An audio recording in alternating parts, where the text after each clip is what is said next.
Hi, I'm Rachel. I'm 54 years old, and this last year has been nothing short of horrific for me and my daughter-in-law.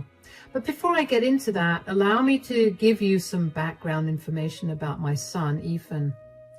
Ethan is my only son. At the time of Ethan's birth, my husband and I were struggling a lot to get our business off the ground, but we desperately wanted to start a family, so we limited ourselves to only one child.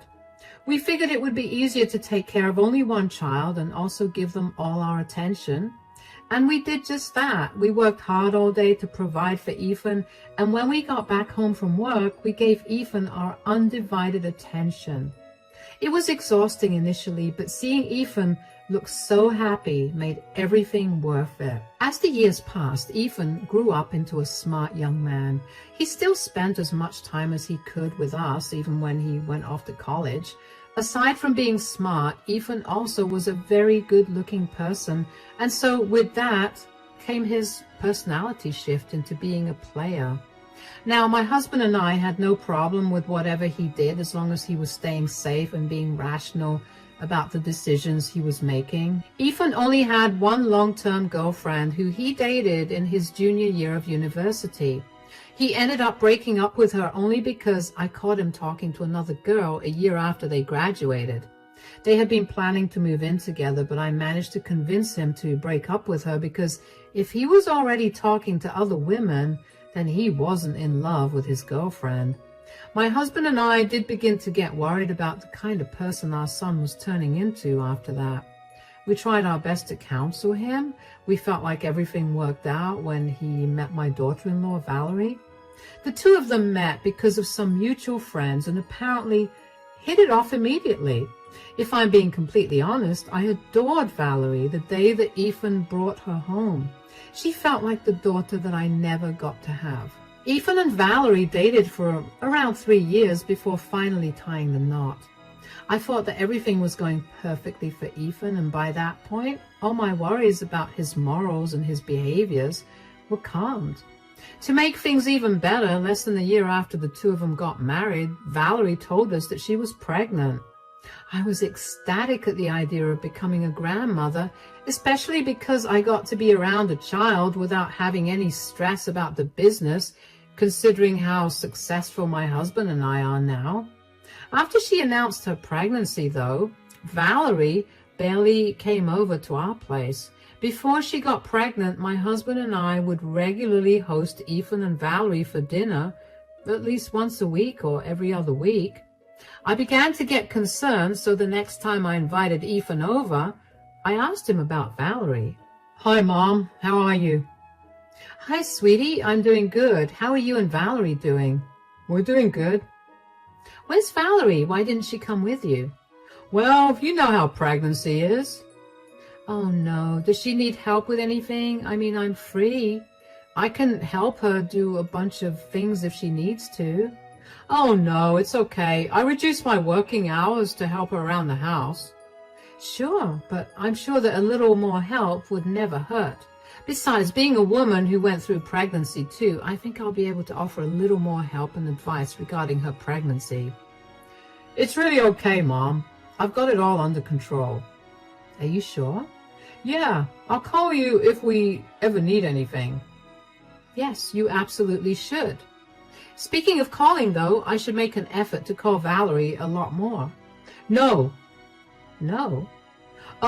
Look, Mom, I was trying to be as gentle as possible about this, but Valerie has been begging for some space for herself." "What do you mean?" "She's been feeling a little smothered by all the attention and advice she's been getting from her side of the family. She told me to make sure that no one bothers her right now." "Oh, that's odd. I thought so too, but it's probably her hormones or something. Anyway, all I know is that I want to make this pregnancy as comfortable as possible for her. And if that means telling everyone to leave her alone for a bit, then I'm doing that." Okay, I got it. I'll keep my distance, but I will call you to ask for updates if that's okay, of course." "Yeah, that's more than fine." "You're doing a great job, by the way. I'm sure that Valerie's having a much easier time with you by her side." "I really hope she is. Anyway, let's go out and get dinner now." I did think that Ethan's reasoning was off, but I didn't think about it too much. I mean, who was I to butt into how his relationship worked? I wanted to call Valerie after that, but I chose to honor her wishes. I understood how crazy pregnancy could make you. I mean, I was downright a monster when I was pregnant with Ethan. I figured that I would just wait for Valerie to call me whenever she wanted, and in the meantime, I could help Ethan with taking care of her whenever I could. Ethan rarely ever called me after that. He always seemed so busy. He had gotten a new job working for Valerie's dad, who was one of the most successful businessmen in our state. I was glad that Ethan's career was finally beginning to take off, especially with the baby on the way. Along with work, I also thought that Ethan was taking good care of Valerie, so I didn't bother him much either. With a lot less on my plate at that point, I was struggling to keep myself occupied throughout the day, so of course I began reconnecting with my old friends. After planning for a good few weeks, we finally agreed on a time for us to meet at the local cafe. When I got there, I initially was having a great time, but then my eyes wandered around the cafe, as they usually do, when I spotted a familiar head. Now, I know my son like the back of my hand, so even though I was only looking at the back of his head, I immediately knew it was him. Before I could get up to go greet him, I noticed who he was sitting with. He was sitting with another woman. She looked younger than him, and she seemed to have her toddler son by her side. I was curious as to who he was with, especially since Valerie had been struggling with her pregnancy, and I'd hoped that he was spending all his free time attending to her. I managed to leave the cafe without him noticing me. While doing so, I also managed to get a better look at him. I knew deep down in my heart that it was Ethan, but I just needed to confirm it with my eyes. It was him, and he was with another woman. They were holding hands on the table, and they were laughing about something. Something didn't feel right to me. I knew that Ethan told me not to call Valerie, but no matter how much I tried to put my gut feeling aside, I couldn't. So eventually, I gave in and I called Valerie to check in on her. Hey, Rachel. Hi, darling. Are you doing okay? It's funny you're asking me that when I should be asking you, how are you doing? I'm doing great. Thank God you're all right now. I can't imagine what you must have been going through. What are you talking about? You just suffered a stroke, right? No, I didn't. Are you sure? Sweetie, I would remember if I suffered a life-threatening issue. But Ethan has been so sad and upset for weeks. He hasn't been home because he's been so busy taking care of you. I haven't seen Ethan in weeks. I'm completely fine and healthy. I promise you that much. Then where has he been going for so many days? Actually, that's what I'm calling you about. I was meeting my friend for some coffee this morning, and I happened to see Ethan sitting at one of the tables with a woman and a toddler. But he told me that he was working today.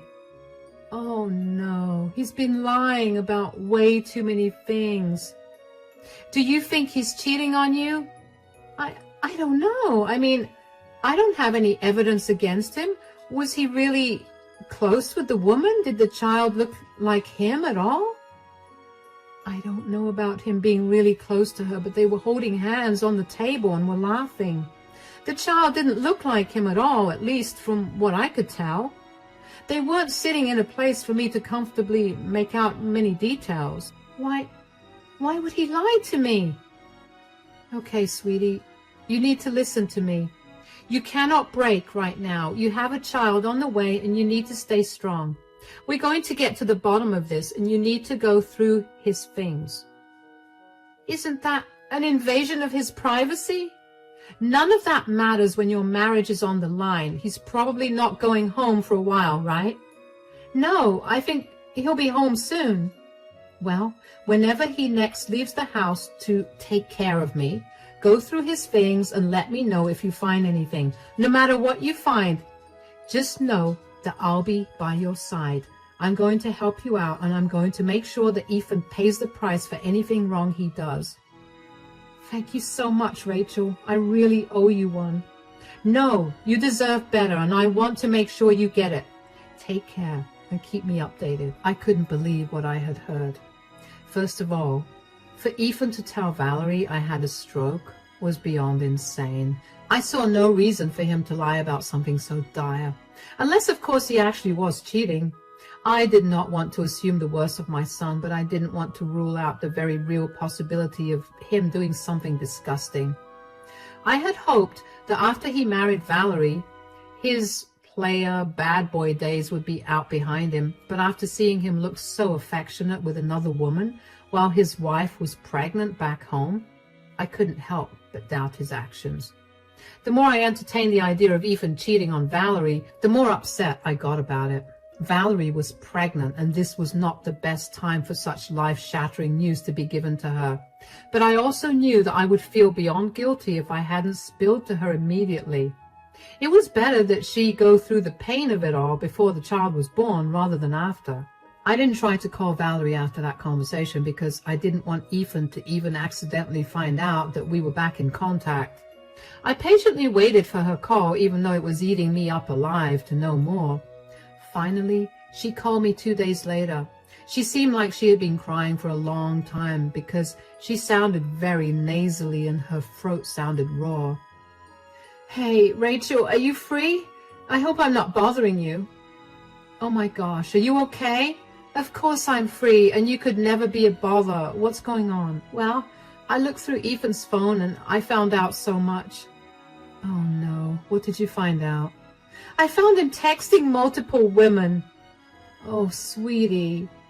That's not even the worst part. It turns out that who he's been visiting for so many months, he's apparently met at least 20 women in this period, and one of them was my colleague from work, who he happened to meet during a work dinner that I invited him to. That's disgusting. Oh my gosh. And apparently the woman that you saw him with is pregnant with his child too. I feel so disgusting. I can't expect you to feel good after finding out all of this, but I do want you to channel all these negative feelings you have into teaching him a lesson. Yeah, but could I ask you something? Of course, sweetie. Do you think I'm ugly? Do you think that there was something I could have done to make sure Ethan remained faithful to me? Sweetie, you can't think that way. You're not ugly at all. The first time I saw you, I genuinely thought that my son must have done something insane to pull you. You are not responsible for his actions. You don't have to fight to keep your husband faithful to you. That was his duty the second he vowed to be by your side forever. You're right. I guess my pregnant brain is making me feel like I did something wrong. And we can't let your pregnancy brain act right now.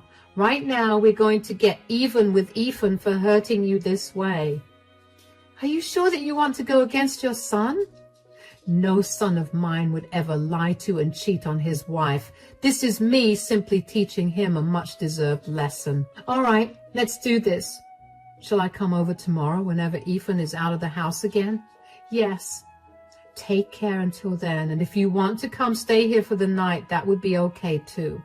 No, I'd much rather whatever we do come as a huge surprise to Ethan. I don't want him to know that we're onto his lies at all. All right then. I'll meet you tomorrow. After the call was done, I didn't know how to feel, only because I had so many emotions swirling in me like a hurricane. I wanted to yell at Ethan for his disgusting behavior, but I also wanted to cry with Valerie for the love that she lost. One thing was for certain, though. I knew that at that moment, I no longer had a son. My husband, too, was very upset by what Ethan had done and called Valerie to apologize. Valerie was surprisingly very kind-hearted about it, and that only made me feel even angrier at Ethan. How could he have thrown away a 4-year relationship with the most kind, caring woman on the planet just like that, especially when she was pregnant with his child? I wanted nothing more than to call Ethan up and yell at him for being a jerk, but I knew better than to do that. If I did that, he would not learn any lesson. He would probably just move on and do the same thing to another woman. He needed to be equally hurt by this just so he would never repeat it. And I was all for hurting him in the worst way possible. After barely getting much sleep at night, I made my way over to Valerie's place the next morning. Valerie's eyes were red and puffy, and she looked like a mess. I hugged her tightly when I saw her and then asked her how she was holding up. "How are you holding up?" "Well, I've managed to stop crying, so that's where I am right now." "I'm really sorry for Ethan's behavior. I can't help but feel really bad that this is all happening to you. It's okay for you to feel bad about all of this, but you have nothing to apologize for." "You're right. I just sometimes wonder if Ethan's dad and I raised Ethan better." "That's a load of nonsense. You guys are wonderful people, and I'm sure you raised Ethan to be just like you. Ethan made his own decisions, and that is not a reflection of you two." "You're absolutely right, but still, let me help you figure out how to get back at Ethan."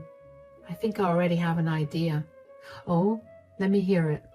"I was thinking of informing my dad about Ethan cheating on me. I'm sure with all the time he's been sleeping around with other women, he's been slacking at work. I'm sure that Dad is only letting him work with him because Ethan is my husband and Ethan needs the money, considering I'm pregnant." "That's brilliant. Your dad can fire him and you can file for a divorce against him. But will your dad just blindly believe you?" "Of course. But he won't have to blindly believe me because I have all the proof I need of Ethan's cheating on me." "That's my girl. That's so smart of you. Okay, and what about the woman that Ethan got pregnant? Does she know that he's married?" "From what I could tell, she didn't." "Then I think it's time you tell her. Confront her with all the evidence and see what she says." "Do you really think that will go well?" "Even if it doesn't, at least the woman will be informed. And if it does go well, then it'll be horrific for Ethan. Either way, it's a win." "You're right. I'll talk to my dad about this." "Oh, and ask him if he could make it as embarrassing as possible for Ethan. And I also think that you should go a step further and expose Ethan to everyone in the family. I'll help, of course. This will only make sure that no one will help him out." "Do you think that's overkill?" "No. He is not allowed to cheat on his wife, lie to her and me, and then get away with it. This is a harsh lesson he needs to learn." "All right, then. Thank you so much for helping me out. You have no idea how much this means to me."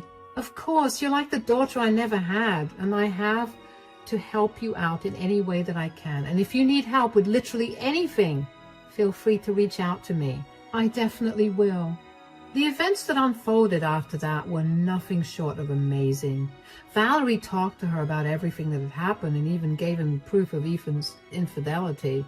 Needless to say, he was beyond enraged.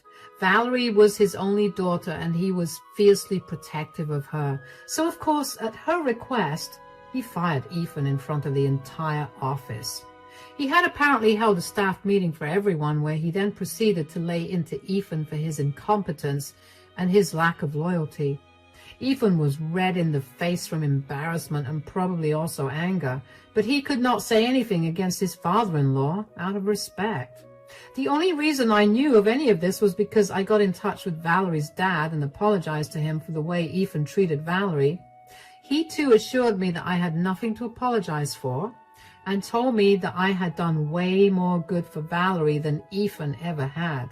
My husband, Valerie's father, and I sat down after that and decided that if we wanted to take any further action to teach Ethan a lesson, we decided it would be best for Ethan to no longer live anywhere near us. Together, we pulled all the contacts we had so we could make sure that nobody would hire Ethan. With all of our reputations combined, that was a pretty easy task. Valerie also managed to reach out to Ethan's mistress, who was pregnant. She wasn't aware that Ethan was a married man and was very, very angry when she found out. She also apologized a ton and told Valerie that she'd end her relationship with Ethan immediately, and she did. She also told Valerie that she would be fighting for full custody of their child, and she urged Valerie to do the same. By this point, several days had passed since Ethan got fired. Valerie lied and told him that she was staying with her parents because she couldn't take care of herself all alone, which was kind of true considering how heavily pregnant she was. During the few days that she was away, she also filed for divorce. As soon as she got the divorce papers in hand, she rushed over to my place to ask me how to serve the papers to Ethan. However, Ethan also decided to show up at my house at that time. He saw Valerie's car in the driveway and practically stormed in through the front door in a rage. "What did you do?" "What on earth are you talking about? You manipulative snake! That is no way to talk to the mother of your child." "Oh, were you in on this too?" "In on what exactly?" "I don't have a job anymore." "Really? Did my dad finally fire you?" "Finally? You wanted him to fire me?" "Why would he want his cheating son-in-law to work with him?" "How did you even find out about that?" "I happened to see you sitting with the woman you recently impregnated at a cafe. After that, all it took was one phone call to Valerie for the truth to unravel." "So you two didn't think it was fair to approach me about it? You had to go and tell your dad, Valerie? And you had to get me fired for it? And Mom, did you not care that I would lose my livelihood?" "You are a disgrace to me and your dad. You deserve nothing less than this." "Do you even know how humiliated I was at today's staff meeting? Valerie, your father yelled at me in front of everyone and then told me to get out of the office and your lives." "Yeah, I have all your things packed. You can take them and go." "You know what? I don't regret cheating on you." "Of course you don't. You're a disgusting person, and we didn't expect anything more from you." "No, you don't understand. Valerie was an absolute nightmare to deal with the second she became pregnant. She was always angry and always in pain. She snored so loud that I barely got any sleep, and she never did any of her work around the house. I would come back home from a tiring day of work to a dirty house and no food. Of course I went to search for satisfaction elsewhere." "You made me pregnant. Don't you dare forget that. You begged me to have your children, even when I told you I didn't want children for another few years. And of course I wasn't able to do much. I was in so much pain because of the pregnancy. You can't possibly blame me for the pain. And it's even more pathetic of you to blame Valerie's pregnancy for your incompetence as a husband. Your satisfaction should never have come first. Your first priority should have been Valerie and her well-being, something that I told you I would help you with, but you lied about doing yourself." "I had to lie. The two of you meddled too much, and I needed a foolproof plan to make sure I got what I wanted." "Well, you just did. So don't blame me for the consequences of your actions. Surely you anticipated getting caught and paying for it, right?" "What I did not expect was you two teaming up against me." "I don't see why I need to have any sympathy for you. Just take your things and get out." "This is not over. I'm going to make your lives hell." "Sure. Let me see how you do that when you have no job." "What do you mean?" "Valerie's dad, your father, and I have made sure to put you on a statewide blacklist for your profession. No company is going to hire you. Good luck." "What? Is this how you treat your own son? How can you betray your son this way?"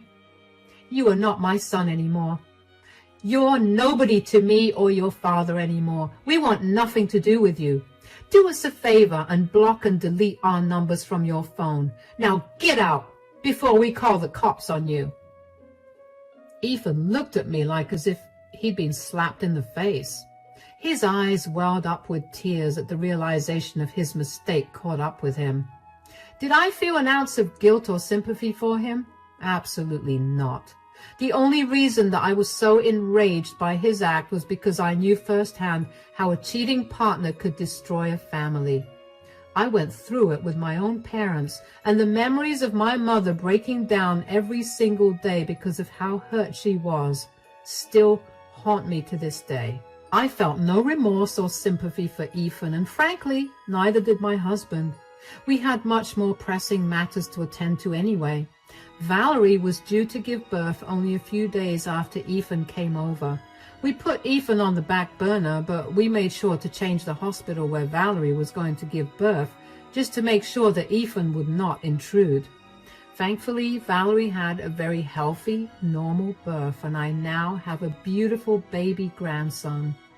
A few weeks after Valerie gave birth, though, Ethan came back into our lives.